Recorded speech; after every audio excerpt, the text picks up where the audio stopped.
गुढीपाडव्याबाबत समजुती असं म्हणतात की चैत्र शुक्ल पक्षाच्या प्रतिपदेच्या दिवशी ब्रह्मदेवांनी विश्वाची निर्मिती केली. म्हणूनच या दिवशी ब्रह्मदेवाच्या पूजेला महत्त्व आहे. गुढीपाडव्याच्या दिवशी जगात पहिल्यांदा सूर्य उगवला असे मानले जाते. म्हणूनच शास्त्रात गुढीपाडवा हा जगातील पहिला दिवस मानला जातो. या दिवशी छत्रपती शिवाजी महाराजांनी परकीय घुसखोरांचा पराभव केला. या विजयाचा आनंद साजरा करत शिवाजी महाराज आणि त्यांच्या सैन्याने गुढी फडकावली. गुढीपाडव्याच्या दिवसापासून चैत्र नवरात्रीला सुरुवात होते. गुढीपाडवा साजरा करण्यामागे आहे या अनेक कथा सर्वांना माहिती असायला हव्या. भारतीय संस्कृतीत चैत्र शुद्ध प्रतिपदा हा दिवस महापर्व म्हणून साजरा करण्याची परंपरा आहे. महापर्वाच्या अर्थात नववर्षाच्या या पहिल्या दिवशी नवे संकल्प करून प्रगतीकडे वाटचाल सुरू करण्याचा हा दिवस आपण गुढीपाडवा म्हणून साजरा करतो. या दिवशी विजयाचे प्रतीक म्हणून घराच्या अंगणात गुढी उभारली जाते. ही गुढी का उभारली जाते? गुढीपाडवा चैत्र शुद्ध प्रतिपदेलाच का साजरा करतात? गुढी उभारण्यापूर्वी ब्रह्मदेवाची पूजा का केली जाते व गुढी उभारून झाल्यावर विष्णुदेवाची पूजा का करतात? सर्व काही दडलं या कथांमध्ये. तेव्हा या पौराणिक कथा सर्वांना माहिती असायलाच हव्यात. शालिवाहन शकास सुरुवात. शालिवाहन ह्या राजाने शालिवाहन शकास सुरुवात केली आणि या शकाची सुरुवात अर्थात आरंभ म्हणजेच गुढीपाडवा होय. शक सुरू करणारा पहिला महाराष्ट्रीयन राजा म्हणून आजही शालिवाहन राजाचे महत्त्व आहे. शालिवाहनाने मातीचे सैन्य तयार केले, त्यावर पाणी शिंपडून मातीच्या सैन्यात प्राण भरला. मग या सैन्यांच्या मदतीने त्याने प्रभावी शत्रूंचा पराभव केला अशी आख्यायिका आहे. या विजय प्रित्यर्थ शालिवाहन शके सुरू होऊन नवीन वर्षाची सुरुवात होते. या दिवशी पंचांग वाचन करून आणि देवी सरस्वतीचे पूजन करून हिंदू नववर्षाचे स्वागत करण्याची प्रथा आहे. हे एक कारण महाभारतामध्ये सापडते. गुढीपाडवा साजरा करण्यामागे एक कारण महाभारतामध्ये सुद्धा सापडते. यानुसार भारतातील आदिपर्वामध्ये उपरिचर नामक राजाने इंद्रामार्फत त्याला मिळालेली कळकाची काठी इंद्राला नमन म्हणून जमिनीमध्ये रोवली आणि दुसऱ्या दिवशी त्या काठीची पूजा केली. हा दिवस होता नवीन वर्षाचा पहिला दिवस म्हणून गुढीपाडवा साजरा करतात अशी आख्यायिका सुद्धा आहे. ब्रह्मदेवाने केली विश्वनिर्मिती. ब्रह्मदेवाने सृष्टी निर्माण केली तो हाच पवित्र दिवस.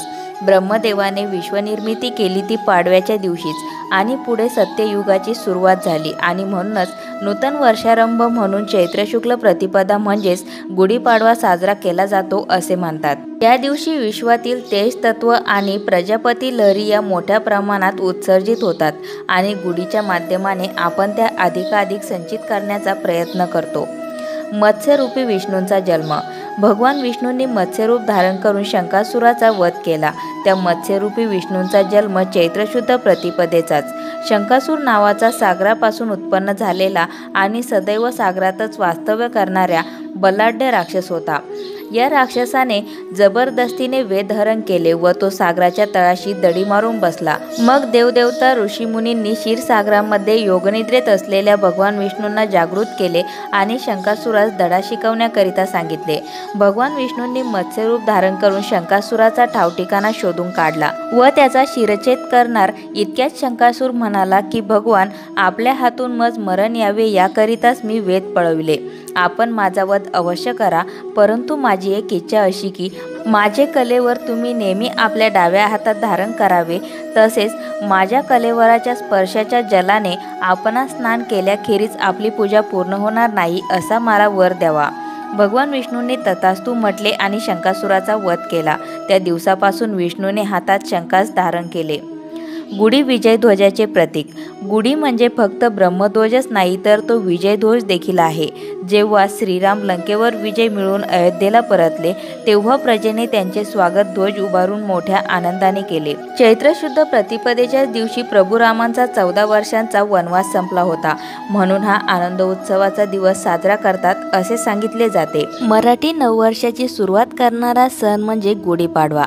यंदा 9 एप्रिल 2024ला साजरा केला जाणार आहे. यंदाच्या चैत्र शुक्ल प्रतिपदेपासून श्री शालिवाहन शके 1946 शोभन नाम संवत्सर प्रारंभ होत आहे. या दिवशी चैत्र मासातील नवरात्रीचा आरंभ होत आहे. वैदिक ज्योतिषशास्त्रानुसार गुढीपाडव्याला यंदा ग्रहांचा दुर्मिळ संगम जुळून येणार आहे. गुढीपाडव्याच्या तिथीला सकाळपासूनच शश राजयोग, अमृत सिद्धी योग व सर्वार्थ सिद्धी योग जुळून येत आहे. हा योगायोग तब्बल 30 वर्षांनी जुळून आला आहे. यातील शशयोग हा शनीच्या प्रभावाने तयार होत असल्याने प्रभावित राशींवर शनीची कृपा बरसणार आहे. शनी सध्या मंगळासह युती करून कुंभे स्थित असल्याने शनीसह मंगळसुद्धा प्रभावित राशींना विकास व प्रगतीची भेट देऊ शकतो. यंदा हिंदू नववर्षाच्या मुहूर्तावर कोणत्या राशींच्या नशिबाला कलाटणी मिळू शकते, त्यांच्या आयुष्यात कोणत्या स्वरूपात व कसे बदल घडून येऊ शकतात याविषयी जाणून घेऊया. गुढीपाडव्यापासून या 5 राशींचे गोड दिवस होतील सुरू. मेष राशी. मेष धनु राशीच्या चतुर्थ स्थानी हे राजयोग तयार होत आहेत. हे भौतिक सुख मिळवून देणारे स्थान मानले जाते, त्यामुळे तुम्हाला या काळात सर्व भौतिक सुख मिळू शकतात. तुम्हाला जोडीदाराच्या माध्यमातून आनंद आणि लाभ होऊ शकतो. वाहन सुख मिळू शकते, तर तुम्ही नवीन मालमत्ता खरेदी करण्याचा विचार करू शकता. या काळात आयुष्यातील अनेक संकटांवर मात करू शकता. पूर्व गुंतवणुकीतून आर्थिक स्थिती मजबूत होणार आहे. कुटुंबातील वातावरण आनंदी राहणार आहे.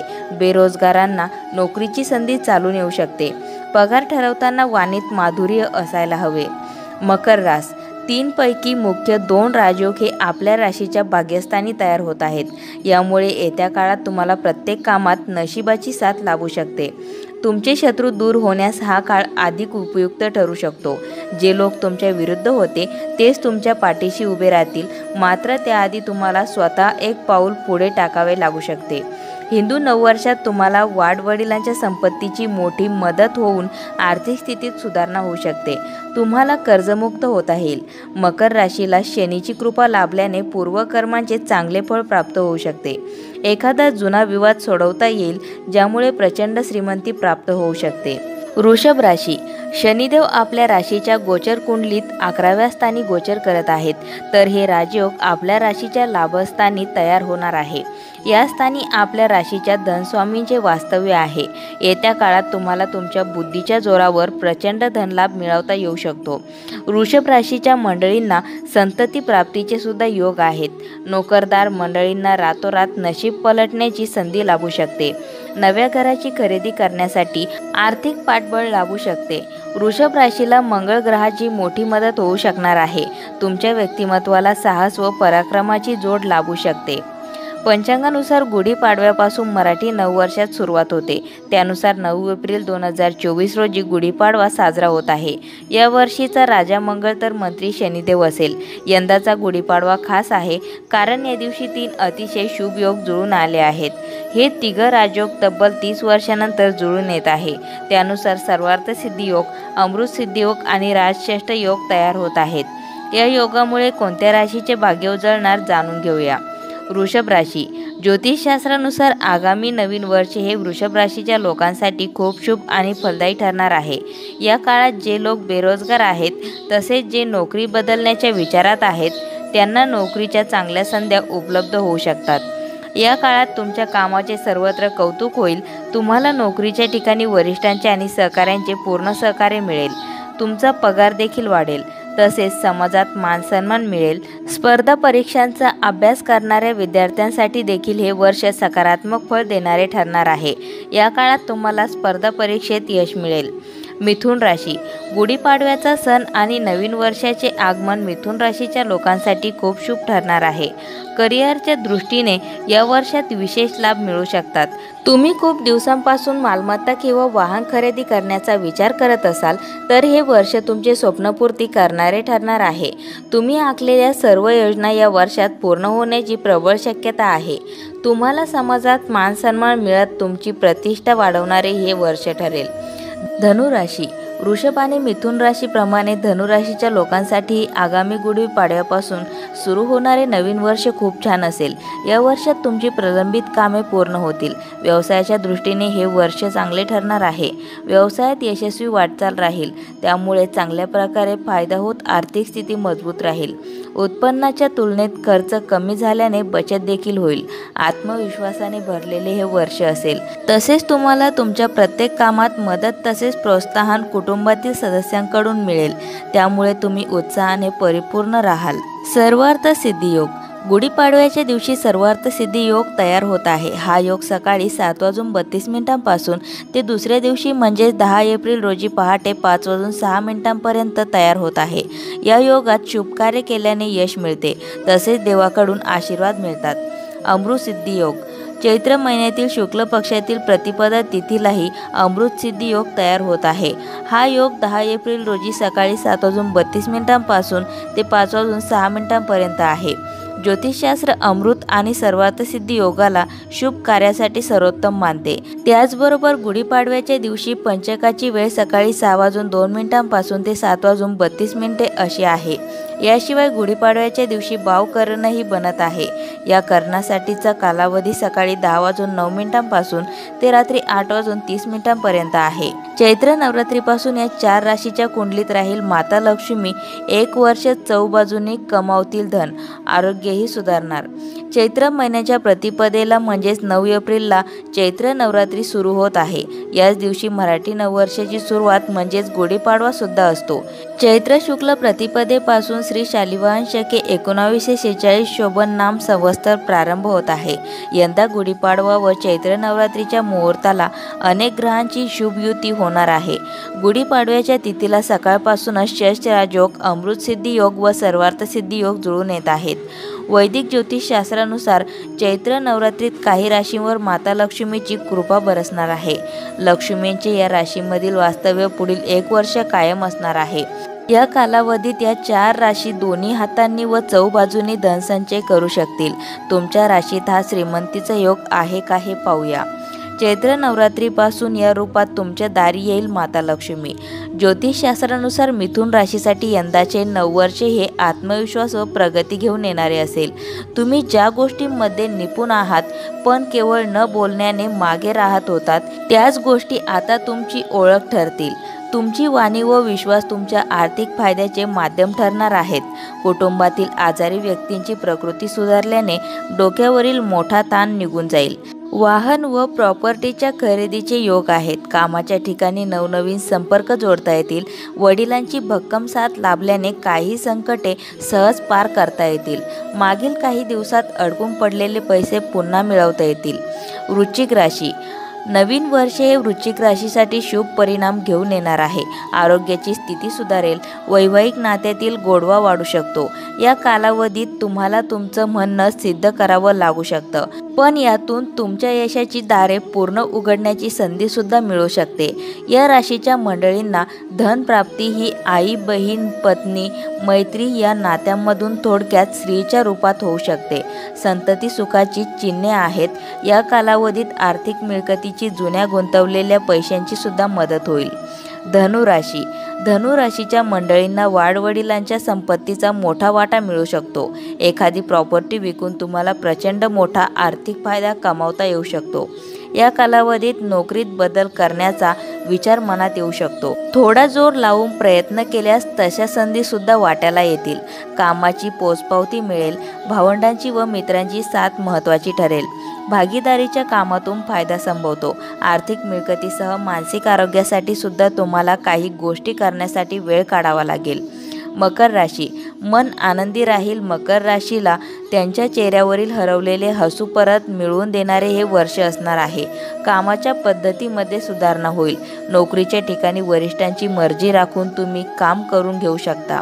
मकर राशीच्या मंडळींना हे वर्ष समाधान मिळवून येणारे असेल. कामामध्ये स्पष्टता आल्याने अनेक न सुटणारे पेच सोडू शकाल. गुंतवणूक लाभदायक ठरेल. बचत करण्यात यश मिळेल. गुढीपाडवा अर्थात चैत्री पाडवा हा अनेक कारणांसाठी महत्त्वाचा दिवस मानला जातो. यंदा 9 एप्रिल रोजी गुढीपाडवा आहे. या दिवशी हिंदू नववर्ष दिवस आहे. 3.5 मुहूर्तांपैकी एक असलेला गुढीपाडवा आता जेमतेम 7-8 दिवसांवर आलाय. हा दिवस अत्यंत शुभ मानला जातो. गुढीपाडव्यापासून हिंदू नववर्षाला प्रारंभ होतो. या वर्षीचा गुढीपाडवा ग्रहयोगांच्या दृष्टीनं अत्यंत महत्त्वाचा असेल. या काळात काही प्रमुख ग्रह राशी परिवर्तन करत आहेत. याचा अनुकूल आणि प्रतिकूल परिणाम सर्वत्र दिसेल.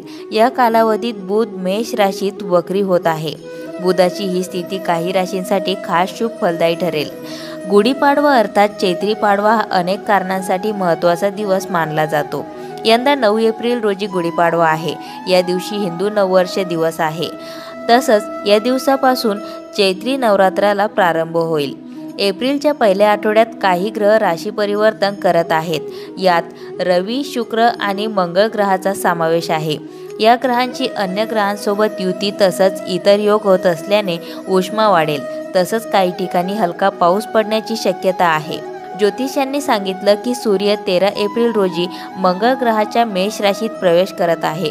सूर्य मीन राशीतून मेष राशीत आल्यावर खरमास संपेल, पुन्हा शुभ कार्याला सुरुवात होईल।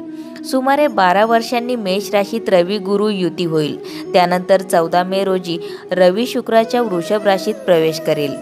तसंच बुद्धी, विवेक आणि संवादाचा कारक असलेला बुध हा ग्रह 2 एप्रिल रोजी मंगळ ग्रहाच्या मेष राशीत वक्री होत आहे। बुध वक्री झाल्याने मेष, वृषभ, सिंह, धनु, मकर आणि कुंभ राशीच्या व्यक्तींना धनलाभ होण्याचे योग आहेत। तसंच या राशींना बुध वक्री झाल्यामुळे शुभ फळ मिळतील। 4 एप्रिल रोजी बुधाचा मेष राशीत अस्त होईल। या सर्व ग्रहांच्या राशी परिवर्तनामुळे यंदाचा गुढीपाडवा खास असेल। महाराष्ट्रात गुढीपाडव्याच्या दिवशी घरोघरी गुढीची पूजा केली जाते आणि दिमाखात गुढी उभारली जाते। या गुढीच्या जवळ रांगोळी काढली जाते। गुढीला फुलांचा हार आणि साखरेची गाठ वाहिली जाते। गुढीपाडव्याला उभारली जाणारी ही गुढी म्हणजे ध्वज असतो आणि प्रतिपदेच्या तिथीला मराठीमध्ये पाडवा असे म्हटले जाते। त्यामुळे या पर्वाला किंवा या सणाला गुढीपाडवा म्हणून ओळखले जाते। धार्मिक मान्यतेनुसार गुढीपाडव्याच्या दिवशी अर्थात चैत्र महिन्याच्या प्रतिपदेला ब्रह्मदेवाने विश्वाची निर्मिती केली होती। त्यामुळे या तिथीला आणि सणाला विशेष महत्त्व आहे। गुढीपाडव्याचे महत्त्व काय आहे? या दिवशी नवीन वस्तू खरेदी, व्यवसाय प्रारंभ, उपक्रमांचा प्रारंभ, सुवर्ण खरेदी इत्यादी गोष्टी केल्या जातात। दारी उभारलेली गुढी हे विजय आणि समृद्धीचे प्रतीक आहे असे मानले जाते। गुढीपाडव्यापासूनच राम जन्मोत्सवाच्या कार्यक्रमाचा सुद्धा प्रारंभ होतो। अयोध्येत गुढीपाडवा साजरा होतो का? पौराणिक कथेनुसार गुढीपाडव्याचा सण त्या दिवसाशी संबंधित आहे ज्या दिवशी ब्रह्मदेवाने वेळ आणि विश्वाची निर्मिती केली। तर इतरांचा असा विश्वास आहे की हा दिवस रावणावर विजय मिळवल्यानंतर अयोध्येत रामाच्या राज्याभिषेकाचा स्मरण करतो। गुढीपाडवा का साजरा केला जातो? असे मानले जाते की ज्या दिवशी भगवान रामाने बळीचा वध केला तो दिवस चैत्र महिन्यातील शुक्ल पक्षातील प्रतिपदा होता। म्हणूनच दरवर्षी हा दिवस दक्षिणेला गुढीपाडवा म्हणून साजरा केला जातो आणि विजयाची पताका फडकावली जाते। गुढीपाडव्याची पौराणिक कथा। गुढीपाडव्या संबंधित असलेल्या पौराणिक कथेनुसार राजा बळी त्रेतायुगात दक्षिण भारतावर राज्य करत होता। जेव्हा प्रभू राम सीतेला रावणापासून मुक्त करण्यासाठी लंकेकडे जात होते त्यानंतर दक्षिणेत त्यांची भेट बळीचा भाऊ सुग्रीवाशी झाली। सुग्रीवाने भगवान रामाला बळीच्या कुशासन आणि दशरथीबद्दल सर्व गोष्टी सांगितल्या। त्यानंतर प्रभू रामाने बळीचा वध करून सुग्रीवाला त्याच्या दशरथीतून मुक्त केले। असे म्हणतात की ज्या दिवशी प्रभू रामाने बळीचा वध केला तो दिवस चैत्र शुक्ल पक्षातील प्रतिपदा होता। म्हणूनच दरवर्षी हा दिवस दक्षिणेला गुढीपाडवा म्हणून साजरा केला जातो आणि विजयाची पताका फडकावली जाते। अशाच नवनवीन माहिती व्हिडिओसाठी मंगलम या चॅनलला सबस्क्राईब करून बेल आयकॉनला जरूर प्रेस करा।